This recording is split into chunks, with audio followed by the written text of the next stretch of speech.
कभी के पहले से ही विभा को कपड़े धोने का बड़ा शौक था। कभी नल के नीचे तो कभी तालाब के पास। अरे मेरी नीली वाली लुंगी नहीं दिख रही है। विभा की अम्मा, कहाँ रखी है लुंगी? अरे वो तो विभा ने परसों ही धोकर रखी थी आपकी अलमारी में, देखो वहीं होगी। वो ना मैंने आज धो दी, मुझे लगा कि गंदी हो गई होगी। अरे कैसे गंदी हो गई थी? उसे तो मैंने पहना भी नहीं। हे भगवान, इस लड़की के कपड़े धोने की आदत से परेशान हो गया हूँ मैं। जितना तो घर में राशन नहीं आता, उससे कहीं ज्यादा डिटर्जेंट पाउडर का खर्चा है। इसकी शादी करवा दो, शादी।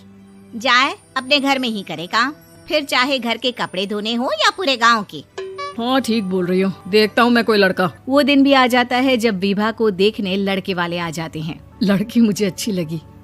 होने वाली सास कहती है, बेटी अगर कुछ पूछना है तो पूछ लो। वैसे तो हमारी लड़की बहुत ही शर्मीली है, जो बोल दो वो मान लेती है, इसे क्या पूछना होगा। अरे कैसी बात कर रही हो माँ, मुझे इन लोगों के घर रहना है, सवाल तो कई है। हाँ हाँ बेटा, पूछ लो ना, क्या पूछना है। आप लोगों के घर कपड़े कौन धोता है? सास का मुंह बन जाता है।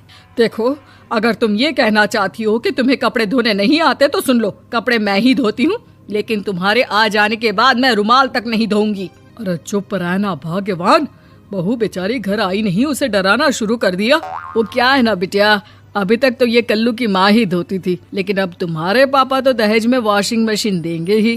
तभी विभा की माँ बोल पड़ती है, सवाल भी पूछा तो क्या। वैसे भाई साहब, मशीन की तो फिर भी कपड़े धोने की कैपेसिटी होती है। मतलब जो बिटिया दे रहे हैं ना विभा, इसे कपड़े धोने का बहुत शौक है। ये आप लोगों के क्या, आस पड़ोस गांव मोहल्ले सबके कपड़े धो दे और उफ तक ना करे। बाहर देखा नहीं आपने कितने कपड़े सूख रहे हैं? सब हमारी बिटिया ने ही तो धोए हैं। बस भी करो ना माँ, शर्म आ रही इतनी तारीफ सुनकर। और तो और एक दाग निकाल कर दिखाओ तो मान जाओ। हाँ अच्छा अच्छा, माफ करना बेटा, मैंने गलत समझा।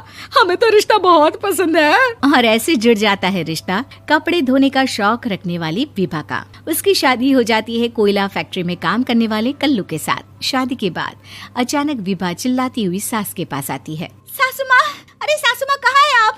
ये तो धोखा है, धोखा दिया आप लोगों ने मुझे। इसे ससुर के चक्कर के बारे में पता चल गया।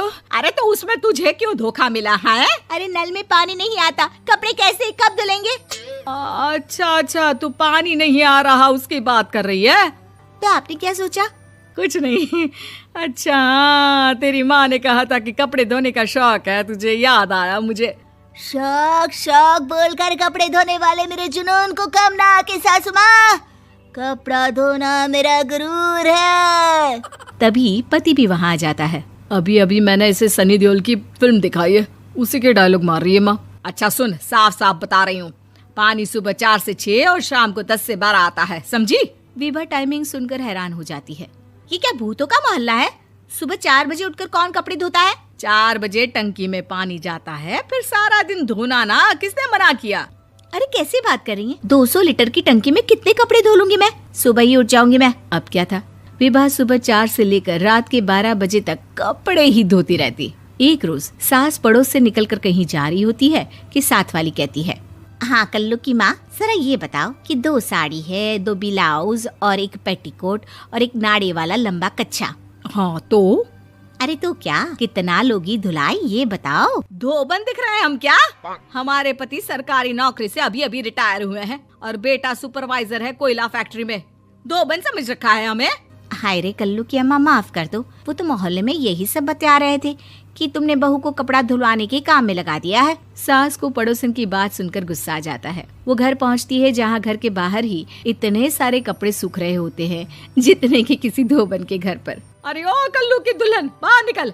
माँ जी यहीं आ जाओ, बाथरूम में चादर धो रहे हैं हम। अरे अभी हम धोते हैं, तुमको बाहर निकलो। ये आस पड़ोस वाले बोल रहे हैं कि हम बहू से कपड़े धुलवा धुलवा कर उसे कपड़ा धोने वाली बना दिए हैं। अरे छोड़ो ना माँ जी, किन लोगों की बातों में आती हो? आस पास के लोगों का तो काम ही होता है कि वो किसी तरह सास बहू को लड़ा दे। बहू सारे घर के कपड़े धोती है, ये क्या कम है? बोलिए। सास को भी लग जाता है कि वो बहू का ये सनकीपन नहीं छुड़वा सकती, इससे अच्छा है कि खुद ही चुप हो जाए। एक रोज सास और बहू मंदिर जाते हैं, जहाँ सास की साड़ी वहाँ खड़ी भीख मांगने वाली से मिलती है। माँ जी क्या बात है, आपकी साड़ी उस भिखारन से कितनी मिल रही है ना? हाँ हाँ देखो तो, दोनों की साड़ी मिल रही है। क्या बात है कल्लू की अम्मा, तुम खुद को तो अफसर की बीवी बताती हो और ऐसी सिंपल सी प्लेन साड़ी पहनकर घूमती हो। सिंपल और प्लेन नहीं है ये साड़ी। तो क्या सोने के धागे से फूल बने हैं? कुछ भी सासू माँ, कुछ भी। हाँ, बने थे इस साड़ी में सोने के धागे से फूल। मेरे पति लेकर आए थे मद्रास से स्पेशली मेरे लिए 10,000 की। ताहे भाई साहब इस भिखारन के लिए भी सेम टू सेम साड़ी लेकर आए होंगे 10,000 की।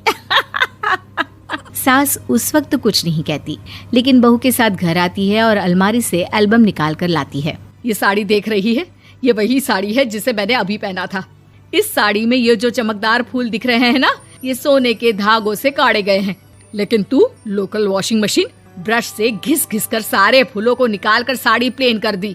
मुझे माफ कर दीजिए सासू माँ। और तो और, जब मैंने तुझे तेरी गलती के लिए कुछ नहीं कहा, लेकिन तूने तो सबके सामने मेरा मजाक ही बना दिया। क्यों? बहू को समझ में आ जाता है कि अब से उसका कपड़े धोना बंद।